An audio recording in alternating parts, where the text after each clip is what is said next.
Hi everyone and welcome back to my channel. Today I'm going to be filming my 28, 29, and 30 and 31 week pregnancy update. I am very behind. Normally I film my videos on weekends and these last few weeks we've been extremely busy. And last week my in-laws were in town, so I didn't have any time to film any videos, and let's just get started because I feel like I'm gonna have a lot to say. During my 28th week of pregnancy, there wasn't that many changes. I had started to feel nauseous again and get some headaches. They didn't last very long because now I'm a lot further along and I haven't had them since then, so it was just a temporary thing. I've been feeling a lot of baby hiccups and they happen all day long. This is when I started inquiring with newborn photographers. I had talked to a few people who had had babies and didn't get their newborn pictures taken, and I had asked, did you regret doing this, or are you still fine that you didn't get the pictures taken? And they all said they regretted not getting them. So I wanted to not have the same feeling and just jump on board and find a newborn photographer. Living in a city, it's actually quite hard. Like back home, there's only a few people that can do them, so you know what your options are. But in a city, I didn't know. There's just so many people to choose from. So I have a few Facebook pages that I look at, and one of them, there was someone asking for recommendations for a newborn photographer, and then people would list all their recommendations. So I just went through every single person's profile and saw the work they did, and I have narrowed it down and I did find the one that I want to go with. During my 28th week, I did have a doctor's appointment, and there's a few things that happened there. One of the things is I had woke up with really bad back and lower stomach pain, I guess you would call it. So I had asked my doctor about it, and he started like pushing on areas, and he asked, is it here, is it here? And then he pushed on the spot, and that's where I had been feeling a lot of pain. And my doctor had said that it was just my ligaments, and that was the pain I was having, and it was because I was overdoing it. He asked if I had, because it was on a Monday, and he had asked if I had been out and about on the weekend and what I was doing. And we had gone out. We went to IKEA, we went grocery shopping, we went to some baby stores, and so he just said that I just did a little bit too much walking, and I just pulled something, and I just needed to relax. I did end up getting the shot, the Rogan shot, for having negative blood. It was a piece of cake. I'm not sure what I was worried about. It was easy. It just felt like a flu shot. The doctor did say though, once your baby's here, you're supposed to get another shot. And he said that if my baby also had negative blood, then there was no need for the shot. But if my baby has positive blood, then I would need to go and get a shot once I give birth. Because he said if your blood's mixed together or something, it's not good. So we'll find out once he's here what type of blood he has. I was told I needed to start monitoring fetal movement. I needed to start monitoring 6 movements in a 2-hour window every single day. I had noticed in the past few days prior to my doctor's appointment that the movement had gone down a little bit. It switched, because it used to be during like dinner time I'd feel all the movement then, and then it switched to during the morning and daytime I felt all the movement then. And so there was always sort of a pattern, but then I didn't notice as much movement. And I had asked my doctor, like, is this something to be concerned about? And he said, no, just as long as you feel 6 movements within a 2-hour window, you're fine. So I've been able to feel the movement every single day. I got a pamphlet about what to do when I go into labor and where I need to go. I've actually never been to the hospital that I'm going to give birth at, so we're going to have to do some practice runs before we end up going, because I don't even actually know where the hospital is, or once we get there where we're going to park. So we're going to have to practice that. I was talking to this lady at work who just came off of her maternity leave, and she was saying that when she gave birth at a different hospital, but when she gave birth and went home, there was a nurse that came 2 or 3 times a week and just would show up and stay for about an hour and make sure everything was okay.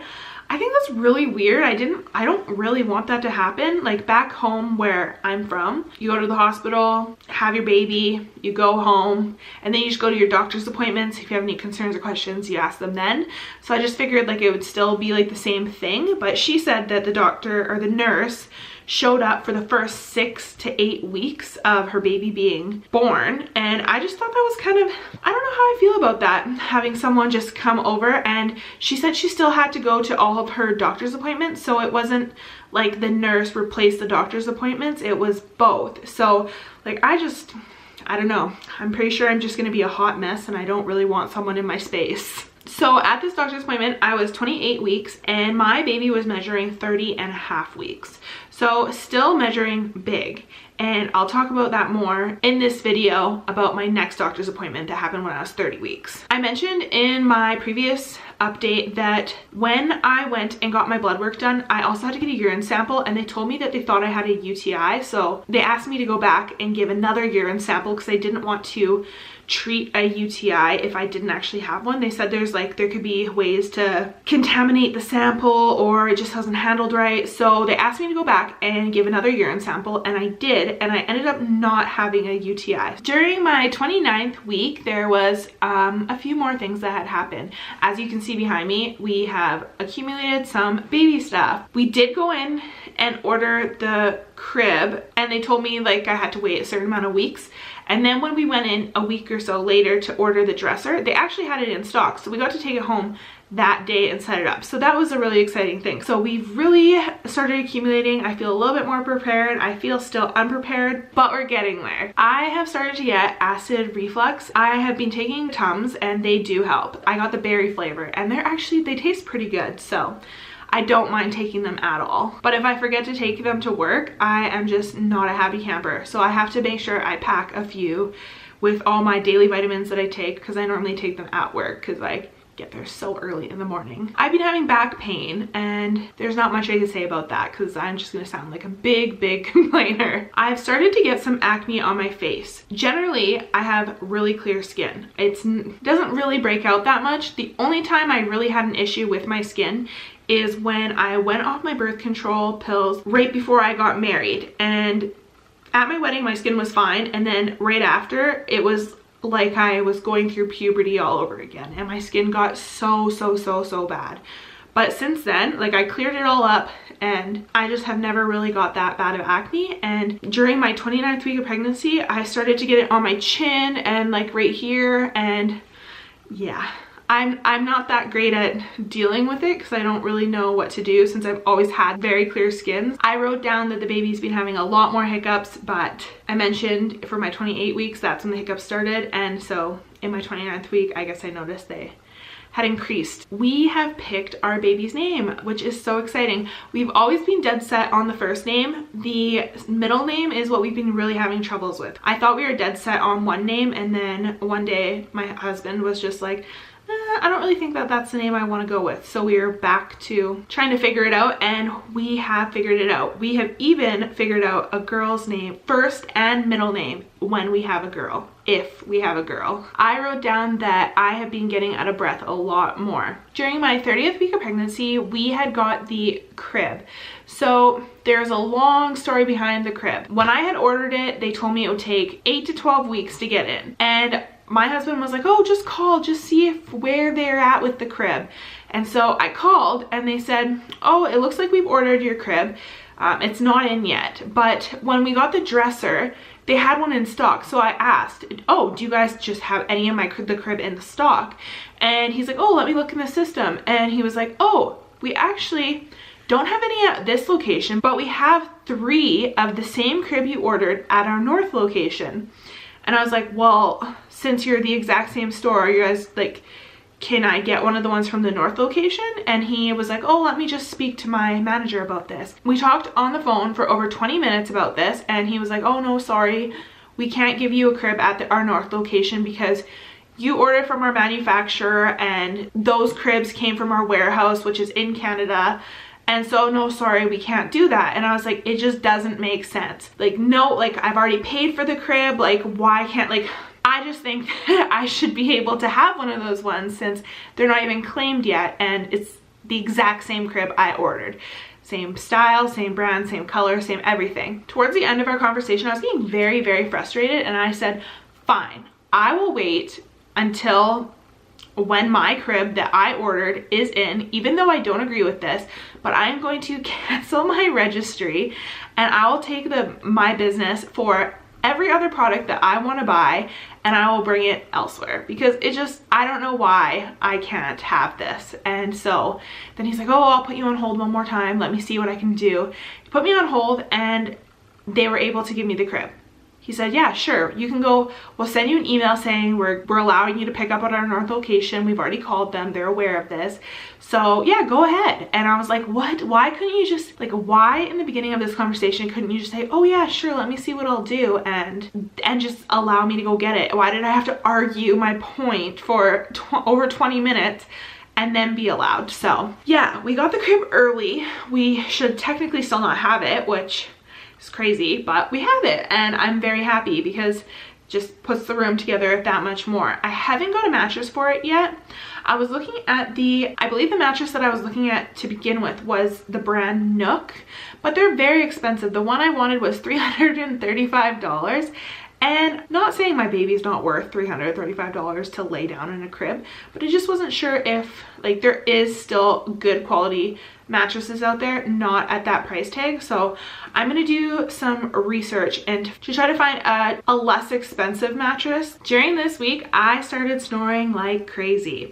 It's not something that I personally noticed, but it's something that my husband noticed and it drives him nuts. He does not enjoy his sleeps anymore. It doesn't wake me up, but I do get woken up from him asking me to roll over or stop snoring, or just, yeah. He has not been getting full night's sleep anymore because of my snoring. The next thing I wrote down is shaving is hard. I'm just gonna leave it right at that because, yeah, it's just not as easy as it used to be. It is a real chore, and it's just not a chore that I enjoy. I was 30 weeks on the dot when we went for our 3D ultrasound. I, for whatever reason, thought I booked it for when I was 29 weeks, but I was wrong. I booked it for when I was 30 weeks, which they tell you to go before your 30 weeks or else your baby's too big. So we ended up going to our 3D ultrasound and our baby was bigger for 30 weeks, since our doctor has already told us that our baby is bigger than he should be. But I also have the placenta that sits on the front. So during the appointment, the baby's cheek was like pushed up against my placenta, and I'm not sure if it's my placenta or his placenta or our placenta or the placenta, but his cheek was pushed up against the placenta. The pictures didn't come out as clear as if the placenta was on the back. So that was a little bit of a bummer, but like I already knew the placenta was on the front, so there's not much you can, like, I can't move the placenta. So I need to insert a clip or a picture like right here. The one thing that I did notice, I don't think, like, I can't pinpoint if he looks more like me or more like his dad or anything, but he has like this little tiny mark on his nose. I don't even know how to explain it, but my husband has this mark, my father-in-law has this mark, my husband's uncle, so my father-in-law's brother, has this mark on his nose. So it's definitely from that side of the family, because like, is the second I saw it, I was like, oh, he has that mark that you have on your nose. When his parents came to visit, we showed them the 3D ultrasound. We got the whole recording on a USB. They didn't mention anything about the mark on the nose. And then I said, that mark is the same one Kai has. And then Kai was like, oh yeah, Dad, that's the same mark you have. And then they're like, oh, I didn't even realize that I even had that mark. And it's like, I just didn't realize I was the only one who noticed. At my 30-week doctor's appointment, there was 2 things that were mentioned. So the first one is, I mentioned my snoring. I asked if there's anything I can do about it. And my doctor just laughed and said, it is just your blood vessels and something else in your nose are swelling and it's causing you to snore. I asked if I can use Breathe Right strips, and he said you could, if you want to, you could try, but I don't think they're gonna do anything. So I haven't actually tried that yet, but I feel like once my husband gets annoyed enough, then we'll try, but he hasn't pushed me to go and buy any. The doctor did suggest that I could elevate my bed, the head of my bed. He's like, oh, you can put a 2x4 under your bed, or under the head of your bed. But then I was talking to one of my coworkers, and she said that when her kids get sick, between your box spring and your mattress, she'll put a rolled up blanket just to elevate them. I feel like that's easier than elevating your bed with a 2x4, because then you gotta go cut the 2x4 to the length. make sure it fits in your bed frame, and yeah, I feel like a blanket would just be a lot easier. The doctor also suggested sleeping on my side, which I do. I sleep on my left side, since the right side, I read in somewhere in the beginning of my pregnancy that you're not supposed to sleep on your right sides. In the beginning, it bothered me so much, but I'm so used to it. It's just, if I wake up, I just roll over. The other thing he suggested is saline spray or the neti pot. I haven't given that a try either, just because my nose doesn't feel plugged. It's very dry, so I don't really feel like it's gonna do anything, but it might. When I was 26 weeks pregnant, our baby was measuring at 29 weeks. When I was 28 weeks pregnant, our baby was measuring at 30.5 weeks. At this doctor's appointment, when I was 30 weeks, our baby was measuring 33 weeks. And my doctor had asked, he said, "How tall is your husband?" And I told him at a previous doctor's appointment, like, we're not very tall people.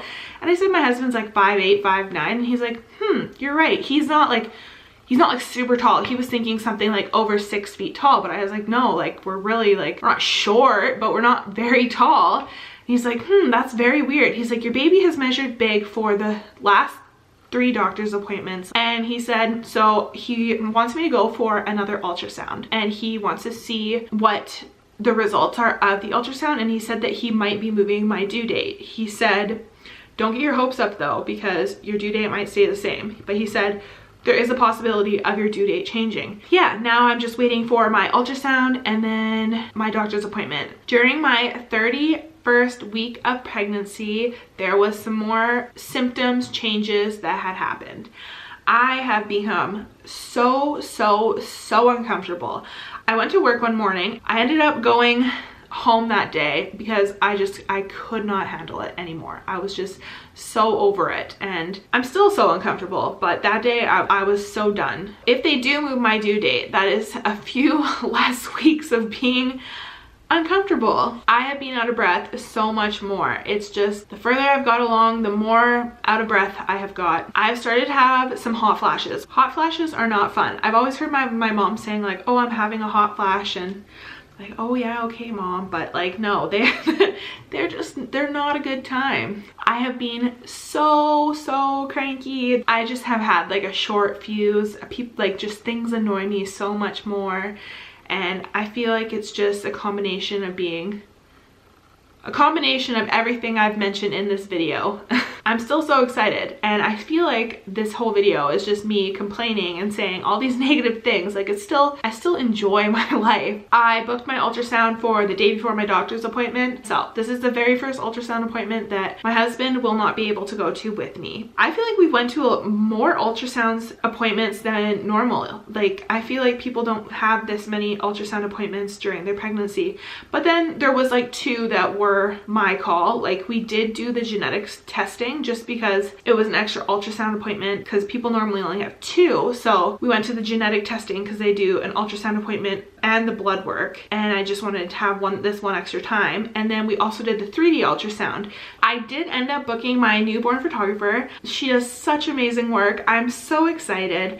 I asked her about her maternity sessions and if she offers a discount for people who book both the maternity and the newborn session, and she does offer a discount. So I wasn't exactly sure if I was going to be booking maternity photos.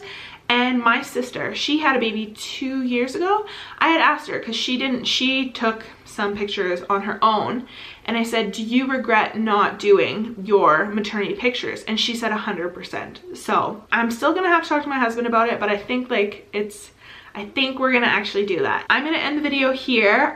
Thank you for watching. If you enjoyed this video, please give it a thumbs up and subscribe if you want to follow the rest of my journey. And I will see you next week. I almost forgot that I need to insert a clip of my bump right here.